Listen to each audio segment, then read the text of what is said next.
Die Grottebacher, Herr Eisenbahngehilf sei Dekorationsstick von Hans Glückstein. Zwischem Schreibtisch und 'm Fenster neben'm Vorhang in de Eck hängt im schönsten Durcheinander mancher Raritätendreck.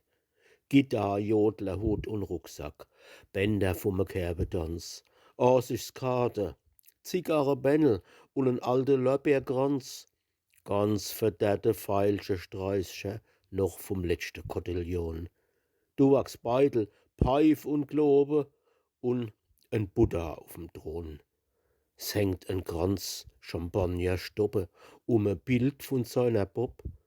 S Ganze wird noch zusammengehalten mit 'nem Bändel von ihrem Zopp. Gestern is e Kistel kumme von daheim mit allerhand, wo'm lieber is als aller alte Krempel an der Wand. In der Eck steht jetzt e Fläschel mit was Chlorem für de Durst. Mitte in de Raritäte bampelt stolz e großi Wurst.